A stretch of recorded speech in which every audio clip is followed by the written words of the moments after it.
베드로전서 1장. 예수 그리스도의 사도 베드로는 고향을 떠나 본도, 갈라디아, 갑바도기아, 아시아, 비두니아에 흩어져 살고 있는 하나님의 선택된 백성에게 이 편지를 씁니다. 하나님께서는 오래전에 여러분을 선택하셨고 그분의 거룩한 백성으로 삼기로 계획해 놓으셨습니다. 또한 성령을 통해 여러분을 거룩하게 하셨습니다.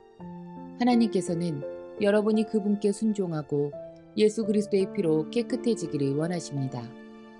은혜와 평안이 여러분 가운데 넘치기를 기도합니다. 우리 주 예수 그리스도의 아버지 하나님께 찬양을 드립니다. 하나님은 자비로우셔서 우리에게 산 소망을 주셨습니다. 죽은 자 가운데서 예수 그리스도께서 부활하심으로 우리는 새 생명을 받은 것입니다. 이제 우리는 하나님께서 그분의 자녀들에게 주려고 준비해 두신 복을 소망합니다. 이 복은 여러분을 위해서 하늘에 간직되어 있으며 결코 썩거나 그 아름다움이 변하지 않습니다. 하나님께서는 크신 능력으로 여러분의 믿음을 든든히 지켜주셔서 구원의 날이 이를 때까지 여러분을 안전하게 보호해 주십니다. 마지막 때가 되면 하나님께서는 여러분에게 구원을 베풀어 주실 것입니다. 그러므로 기뻐하십시오. 눈앞에 있는 여러 가지 어려움으로 인하여 지금 당장은 힘들고 괴롭겠지만 이 시험들은 여러분의 믿음이 얼마나 강하고 순수한지 알아보기 위한 것일 뿐입니다. 순수한 믿음은 금보다도 훨씬 귀합니다. 금은 불에 의해 단련되기는 하지만 시간이 흐르면 닳아 없어지고 마는 것입니다. 하지만 여러분의 순수한 믿음은 예수 그리스도께서 다시 오실 그날에 칭찬과 영광과 존귀를 가져다 줄 것입니다. 여러분이 예수 그리스도를 본 일은 없지만 예수 그리스도께 사랑을 고백합니다. 지금 이 순간 그분의 모습을 보지 못하면서도 그분을 믿고 있고 여러분의 마음은 설명할 수 없는 기쁨으로 가득 차 있습니다. 그것은 여러분의 믿음에 목적이 있기 때문입니다. 그 목적, 바로 여러분의 영혼이 구원을 받는다는 기쁨이 이미 여러분에게는 주어졌습니다. 예언자들은 이 구원에 관해 열심히 연구하고 찾았습니다. 여러분이 받고 있는 은혜에 관해서도 예언하였습니다. 그리스도의 영이 그 예언자들과 함께 하셨던 것입니다. 성령께서는 그리스도에게 있을 고난과 그 뒤에 올 영광에 대해서 말씀해 주셨습니다. 예언자들은 성령께서 가르쳐 주시는 것을 이해하기 위해 노력하였습니다. 도대체 그 일이 언제 있게 될지, 그리고 그때에 이 세상은 어떻게 될지 그들은 깊이 연구하였습니다. 하나님께서는 그들의 연구와 노력이 그들 자신을 위한 것이 아니라 후대의 여러분을 위한 것임을 그들에게 알려주셨습니다. 이제 여러분은 그들의 수고로 진리의 말씀을 듣고 있습니다. 하늘로부터 보내심을 받은 성령의 도우심으로 복된 소식을 전하는 사람들이 이 기쁜 소식을 여러분에게 전해준 것입니다. 이 놀라운 진리의 말씀은 천사들까지도 알기 원하는 것이었습니다. 그러므로 여러분은 마음을 가다듬고 자신을 잘 지키십시오. 예수 그리스도께서 다시 오실 그날에 여러분이 받게 될 은혜의 선물에 모든 소망을 두시기 바랍니다. 전에는 몰라서 하고 싶은 대로 악한 일을 저질렀지만 이제는 하나님께 순종하는 자녀로서 예전처럼 살아서는 안 되는 것입니다. 여러분을 불러주신 하나님께서 거룩하신 것처럼 여러분도 모든 행동에 거룩한 사람이 되십시오. 성경에도 내가 거룩하니 너희도 거룩하도록 하여라 하고 말씀하셨습니다. 여러분은 하나님을 아버지라고 부르면서 기도합니다. 우리 아버지는 각 사람의 행동을 공평하게 판단하십니다. 그러므로 여러분은 이 세상에 사는 동안 하나님을 경외하며 살아야 할 것입니다. 여러분도 알다시피 이전에는 아무 가치도 없는 방식에 매여 살았습니다. 그것은 여러분의 조상이 물려준 헛되고 쓸모없는 것입니다. 하지만 이제 여러분은 그러한 무가치한 삶에서 구원받았습니다. 금이나 은같이 없어지고 말 어떠한 것으로 대가를 지불할 것이 아니라 한 점의 죄도 흠도 없으신 어린 양 예수 그리스도의 보배로운 피로 여러분은 구원받은 것입니다. 이것을 위해 하나님께서는 세상이 시작되기 전부터 그리스도를 택하시고 이 마지막 때에 여러분을 구원하시고자 보내주셨습니다. 그리스도를 죽은 자 가운데서 일으키시고 영광을 주신 하나님을 우리가 그리스도를 통해 믿게 되었으니 여러분의 믿음과 소망은 이제 하나님께만 있는 것입니다. 여러분은 진리에 순종하여 자신을 깨끗하게 하였고 진심으로 형제를 사랑할 수 있는 마음을 갖게 되었으니 이제는 온 마음으로 서로 깊이 사랑하십시오. 여러분은 다시 태어났습니다. 이 새 생명은 죽어 없어질 것으로부터 난 것이 아니라 결코 죽지 않는 것으로부터 생긴 것입니다. 여러분이 다시 태어난 것은 영원한 하나님의 살아있는 말씀에 의한 것입니다. 이는 성경에 기록된 말씀입니다. 모든 인간은 풀과 같고 그들의 권력도 들에 핀 꽃과 같으니 풀은 시들고 꽃은 떨어지나 주님의 말씀은 영원히 살아있다. 이것이 여러분에게 전해진 말씀입니다. 베드로전서 2장. 그러므로 여러분은 모든 악과 거짓을 버리십시오. 위선자가 되지 말고 시기하며 험담하는 자가 되지 마십시오. 여러분의 삶 가운데서 이 모든 것을 없애십시오. 갓난아기가 젖을 찾듯이 순결한 말씀을 사모하십시오. 그러면 여러분의 믿음이 자라나고 구원을 받게 될 것입니다. 여러분은 이미 주님의 선하심을 맛보아 알고 있지 않습니까? 우리 주 예수님은 산 돌이십니다. 세상 사람들은 이 돌을 버렸지만 그분은 하나님께서 선택하신 머릿돌이십니다. 하나님께서는 그 누구보다도 귀한 존재로 그분을 택하셨습니다. 그러므로 그분께로 오십시오. 여러분도 산돌처럼 거룩한 성전을 짓는 데 사용되시기 바랍니다. 그리고 하나님께 영적인 희생제사를 올려드리는 거룩한 제사장이 되시기 바랍니다. 하나님께서는 예수 그리스도를 통하여 그 희생제사를 받으실 것입니다. 성경에 이와 같은 말씀이 있습니다. 내가 시온에 주춧돌을 놓고 이 보배로운 돌 위에 모든 것을 세울 것이다. 누구든지 주님을 의지하는 자는 결코 실망하지 않을 것이다. 믿는 자들에게 이 돌은 너무나 귀중한 것이지만 믿지 않는 자들에게는 쓸모없는 돌에 불과합니다. 이것은 건축자들이 쓸모없어 버린 돌이 그 집 모퉁이의 머릿돌이 되었다네 라는 말씀과 걸려 넘어지게 하는 돌과 바위가 되었다 라는 말씀과 같습니다. 그들은 하나님의 말씀에 순종하지 않기 때문에 넘어집니다. 바로 이것이 그들을 향한 하나님의 계획이기도 합니다. 그러나 여러분은 하나님께서 선택하신 민족이며 왕의 제사장입니다. 또 거룩한 나라이며 하나님께서 홀로 다스리는 나라의 백성입니다. 하나님께서는 그분의 선하심을 선포하게 하시려고 여러분을 어두운 가운데서 불러내어 그의 놀라운 빛 가운데로 인도하셨습니다. 여러분이 전에는 하나님의 백성이 아니었지만 지금은 하나님의 백성입니다. 이전에는 은혜를 몰랐지만 지금은 은혜를 받고 누리고 있습니다. 사랑하는 여러분, 여러분은 이 세상에서 나그네와 같은 사람들입니다. 그러므로 육신이 원하는 악한 일들을 멀리 하시기 바랍니다. 이런 것들은 영혼을 대적해 싸우는 것들입니다. 여러분 주위에는 믿지 않은 자들이 많이 있습니다. 그들은 여러분이 잘못 살고 있다고 말할지도 모릅니다. 그러므로 착하게 사십시오. 그들이 여러분의 선한 행동을 보고 그리스도께서 다시 오시는 날에 하나님께 영광을 올려드릴 것입니다. 이 세상의 권위를 가진 사람들에게 복종하십시오. 그렇게 하는 것이 주님을 위한 것입니다. 최고의 권위를 가진 왕께 복종하십시오. 또한 왕이 보낸 관리에게도 복종하십시오. 그들은 잘못된 사람을 벌하고 옳은 일을 하는 사람에게 상을 주라고 보냄을 받은 자들입니다. 여러분이 선하게 행동할 때 어리석은 사람들은 여러분에 관해 더 이상 험담을 하지 못할 것입니다. 이렇게 하는 것이 하나님의 뜻입니다. 자유인으로 사십시오. 그러나 자유를 잘못 사용하여 악을 행하는 구실로 삼지는 말기 바랍니다.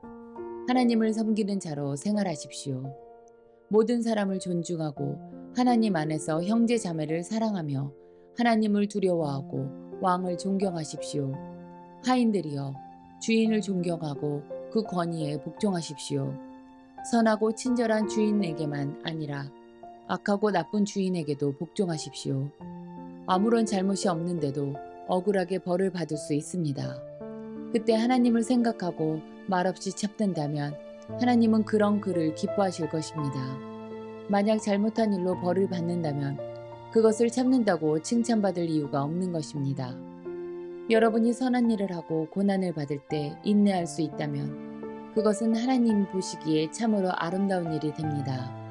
이것을 위해 여러분은 부르심을 받았습니다. 그리스도께서 여러분을 위해 고난을 받으심으로 우리가 따라야 할 모범을 보여주셨습니다. 그러므로 그리스도의 발자취를 따르십시오. 그분은 죄가 없으시며 거짓을 말한 적도 없으십니다. 예수님은 모욕을 당해도 욕하지 않으시고 고난을 받을 때도 위협하지 않으셨습니다. 그는 모든 것을 공정하게 심판하시는 하나님의 손에 자신을 맡기셨습니다. 그리고 몸소 우리 죄를 짊어지고 십자가에 달려 돌아가심으로써 우리가 더 이상 죄를 위해 살지 않고 의를 위해 살 수 있게 하셨습니다. 그리스도께서 상처를 입으심으로써 우리가 낫게 된 것입니다. 여러분은 길 잃은 양처럼 잘못된 길로 갔지만 이제는 영혼을 살피시는 목자와 보호자의 품으로 되돌아왔습니다. 베드로전서 3장. 이와 같이 아내들은 남편에게 순종하십시오. 그러면 하나님을 멀리하고 그 말씀에 귀를 기울이지 않던 남편들도 아내의 순종하는 모습에 의해 하나님을 믿게 될 것입니다. 억지로 설득하려는 100마디 말보다 온전한 행동이 남편을 감동시킬 것입니다. 남편들은 여러분이 하나님을 경외하며 깨끗하게 살아가는 것을 지켜보고 있습니다. 화려한 옷이나 보석을 걸치거나 머리 치장을 한다고 여러분이 아름답게 보이는 것이 아닙니다. 진정한 아름다움은 내면의 아름다움에서 나오는 것입니다. 온유하고 정숙한 마음을 가진 사람이 정말 아름다운 사람입니다. 이러한 아름다움은 없어지지 않으며 하나님께서도 귀하게 보시는 것입니다. 전에 하나님을 경외하며 순종했던 믿음의 여인들이 이러했습니다. 그들은 외모보다 내면을 아름답게 꾸몄고 남편의 권위에 순종하였습니다. 아브라함의 아내 사라는 남편을 주인이라 부르며 복종했습니다. 여러분도 바르게 행동하고 두려워할 것이 없으면 사라처럼 아름다운 그녀의 후손이 될 것입니다. 마찬가지로 남편들도 아내를 잘 이해하고 돌보아주며 살아가십시오. 아내를 존중해 주시기 바랍니다. 아내는 남편인 여러분보다 더 연약합니다. 그러나 하나님께서는 여러분에게 주시는 것과 똑같은 은혜인 참 생명을 아내들에게도 주셨습니다. 아내를 소중히 대함으로써 여러분의 기도가 막히지 않도록 하십시오. 마지막으로 여러분 모두에게 부탁합니다. 서로를 이해하고 한 형제처럼 사랑하며 한 마음으로 서로 따뜻히 대하며 겸손하십시오. 해를 입었다고 도로 보복하지 말며 욕을 먹었다고 그 사람을 욕하지 마십시오. 오히려 그 삶을 축복해 주십시오. 이것은 여러분 자신이 축복받는 인생을 누리도록 부르심을 받았기 때문입니다. 성경에도 이렇게 기록되어 있습니다. 행복한 나날을 보내며 인생을 즐겁게 살기 원하는 사람은 악한 말과 거짓말을 해서는 안 됩니다. 악한 행동을 그치고 선한 일을 하며 평화를 찾고 그것을 위해 힘써 일해야 합니다. 주님은 선한 사람을 찾으시고 그들의 기도에 귀를 기울이시지만 악한 일을 하는 자는 멀리하십니다. 만약 여러분이 늘 선한 일을 하고자 애쓴다면 아무도 여러분을 해치지 못할 것입니다. 때로는 옳은 일을 함으로 고난을 받을 때도 있을 것입니다. 하지만 하나님께서는 그러한 순간에 여러분에게 복을 주실 것입니다. 사람들이 두려워하는 것을 두려워하지 말며 겁내지 마십시오. 마음속에 그리스도만 거룩한 주님으로 모시십시오. 여러분이 가지고 있는 소망에 관해 묻는 사람들에게 대답할 말을 준비해 두십시오. 그들에게 공손하고 친절한 태도로 그것을 설명해 주십시오. 늘 바르게 살아가십시오. 그러면 그리스도 안에서 선하게 살아가는 여러분을 헐뜯는 사람들이 도리어 부끄러움을 느낄 것입니다. 악한 일보다 선한 일을 하다가 고난을 받는 것이 더 낫지 않겠습니까? 선한 일을 하다 고난을 받더라도 그것이 하나님의 뜻이라면 더 나은 것입니다. 그리스도께서는 여러분을 위해 죽으셨습니다. 그리고 그 한 번의 죽으심으로 여러분의 모든 죄를 담당하셨습니다. 죄가 없는 분이시지만 죄인을 대신하여 돌아가셨던 것입니다. 그것은 여러분 모두를 하나님께로 인도하시기 위함이었습니다. 육체는 죽었지만 성령 안에서 다시 살아나셔서 갇혀있는 영혼을 찾아가 말씀을 전하셨습니다. 그들은 오래전 노아 시대에 하나님께 불순종했던 사람들입니다. 하나님께서는 노아가 방주를 다 짓기까지 오랫동안 그들의 악한 행동을 참으셨습니다. 그 홍수에서는 오직 8명만이 구원함을 받았습니다. 그 홍수는 이제 여러분을 구원하는 세례와 같은 것입니다. 몸을 깨끗하게 씻어내는 것이 아니라 선한 마음으로 하나님께 내 삶을 드리며 정결하게 살기를 약속하는 것입니다. 바로 이것을 위해 예수 그리스도께서 죽음에서 부활하셨습니다. 지금 그리스도께서는 하늘에 올라가셔서 하나님의 오른편에 앉아 계시며 모든 천사와 권세와 능력을 다스리고 계십니다. 베드로전서 4장. 그리스도께서는 고난을 받으셨습니다. 그러므로 여러분 자신도 그리스도와 같은 마음으로 무장하십시오. 고난을 겪은 사람은 죄와 관계를 끊은 사람입니다. 여러분의 남은 생애를 사람들이 좋아하는 악한 일을 하면서 보내지 말고 하나님이 원하시는 일들을 하며 살아가십시오. 이전에는 믿지 않는 사람들이 좋아하는 일들에 너무나 많은 시간을 낭비하였습니다. 방탕하고 악한 욕망에 사로잡혀 술 취하고 흥청망청 떠들며 우상에게 절하고 경배하였습니다. 이런 것들은 지나간 때로 충분합니다. 믿지 않는 이들은 자신들이 하는 방탕한 생활에 끼어들지 않는 여러분을 이상히 여길 것입니다. 또 경멸하고 비웃기도 할 것입니다. 그러나 그들은 자신들이 저지른 잘못들을 산자와 죽은 자를 심판하시는 하나님 앞에서 낱낱이 말하게 될 것입니다. 그래서 지금 죽어있는 자들에게도 복음이 전해졌습니다. 모든 사람과 똑같이 그들 역시 죽음의 심판을 받을 것이나 영으로는 하나님과 함께 살게 하기 위해서 그들에게도 복음이 전파된 것입니다. 세상의 종말이 가까워 오고 있습니다. 마음을 깨끗이 하고 침착하십시오. 그리고 정신을 차려 기도하십시오. 무엇보다도 서로를 깊이 사랑하십시오. 사랑은 다른 사람의 허물과 죄를 덮어줍니다. 불평하지 말고 서로 대접하십시오. 하나님께서는 여러분 모두에게 성령의 선물을 허락해 주셨습니다. 또한 각자에게 특별한 다른 선물을 주심으로 하나님의 은혜를 알게 하셨습니다. 그러므로 하나님의 선물을 가볍게 여기지 말고 착한 종처럼 남을 돕는 일에 사용하십시오. 말씀을 전하는 사람은 하나님의 말씀만을 전하는 사람이 되고 봉사하는 사람은 하나님이 주시는 힘으로 남을 도우십시오. 무슨 일을 하든지 예수 그리스도를 통해 하나님께 영광을 받으시도록 하기 위해 바랍니다. 그분에게 영광과 능력이 영원토록 함께하기를 바랍니다. 아멘. 사랑하는 여러분, 고난을 받는 중에 당황스러워하거나 놀라지 마십시오. 그것은 여러분의 믿음을 시험하는 것입니다. 그러므로 여러분에게 이상한 일이 일어나고 있다고 생각하지 말고 그리스도의 고난에 참여하게 됨을 기뻐하시기 바랍니다. 그리스도께서 영광 중에 다시 오실 그날에 여러분은 기뻐하고 즐거워할 것입니다. 그리스도의 이름 때문에 모욕을 받는다면 그것은 도리어 복입니다. 이는 영광의 영이신 하나님의 성령이 여러분과 함께 계시다는 표시이기 때문입니다. 누구든지 사람을 죽이거나 도적질하거나 다른 사람을 괴롭힌 죄로 고난받지 않도록 하십시오. 그러나 그리스도인이라는 이유로 고난을 받았다면 부끄러워할 필요가 없습니다. 오히려 그리스도인이라는 이름을 얻게 된 것에 대해 하나님께 찬양을 올려드리십시오. 심판의 때가 이제 시작되었습니다. 그 심판은 먼저 하나님의 자녀들로부터 시작합니다. 믿는 우리들에게도 심판이 있다면 하나님의 복음에 순종하지 않는 사람들은 어떻게 되겠습니까? 선한 사람들도 구원받기 힘든데 악한 사람들과 죄인들이 어떻게 구원받겠습니까? 그러므로 하나님의 뜻에 따라 고난받는 사람들은 하나님께 자기 영혼을 맡겨두십시오. 하나님은 우리를 지은 분이시니 우리 영혼을 지켜주실 것입니다.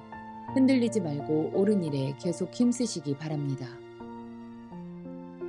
베드로전서 5장. 제가 이제 같은 장로로서 교회의 장로들에게 몇 마디 당부합니다. 그리스도께서 당하신 고난을 직접 보았고 장차 우리에게 나타날 영광에 동참하게 될 자로서 여러분에게 부탁드립니다. 여러분에게 맡겨진 하나님의 양떼를 잘 돌보십시오. 기쁨으로 그들을 돌보며 억지로 하지 마십시오. 그것이 하나님을 기쁘시게 하는 것입니다. 기쁨으로 섬기며 돈을 생각하고 그 일을 하지 않도록 하십시오. 여러분이 맡은 사람들을 지배하려 들지 말며 그들에게 좋은 모범이 되십시오. 그리하면 우리의 목자장이신 그리스도께서 오실 때에 여러분은 결코 시들지 않는 영광의 면류관을 받게 될 것입니다. 젊은이들은 우더름께 순종하며 겸손하십시오. 하나님은 교만한 사람을 물리치시고 겸손한 사람에게 은혜를 베푸십니다. 그러므로 하나님의 전능하신 손 아래 자신을 낮추십시오. 그러면 하나님께서는 때가 이를 때에 여러분을 높이실 것입니다. 모든 걱정과 근심을 하나님께 맡기십시오. 하나님께서 여러분을 돌보시고 계십니다. 마음을 강하게 하고 늘 주의하십시오. 원수 마귀가 배고파 으르렁거리는 사자처럼 먹이를 찾아 돌아다니고 있습니다. 마귀에게 지지 말고 믿음에 굳게 서 있기 바랍니다. 온 세상의 모든 성도들도 여러분과 같은 고난을 겪고 있습니다. 힘든 고난은 잠시 동안입니다. 이후에 하나님께서는 모든 것을 바르게 세우실 것입니다. 여러분의 뒤에서 받쳐주시고 든든하게 세워주셔서 결코 넘어지지 않게 하실 것입니다. 은혜를 주시는 하나님께서 그리스도 안에서 함께 영광을 누릴 수 있도록 여러분을 친히 부르셨으니 그 영광이 영원토록 함께하기를 기도드립니다. 모든 능력이 하나님과 영원히 함께하기를 빕니다. 아멘. 나는 이 짧은 편지를 신라의 손을 빌어 여러분에게 보냅니다. 그는 진실한 믿음의 형제입니다. 부디 이 편지를 통해 위로와 격려가 되었으면 좋겠습니다. 이 모든 것이 하나님의 은혜임을 기억하고 그 은혜 안에서 흔들리지 말고 굳게 서십시오. 여러분과 함께 택함을 받은 바빌론에 있는 교회가 여러분께 문안합니다. 그리스도 안에서 내 아들된 마가도 여러분에게 문안합니다. 여러분도 만날 때마다 그리스도의 사랑으로 서로 문안하십시오. 그리스도 안에 있는 여러분 모두에게 평안이 함께하기를 빕니다.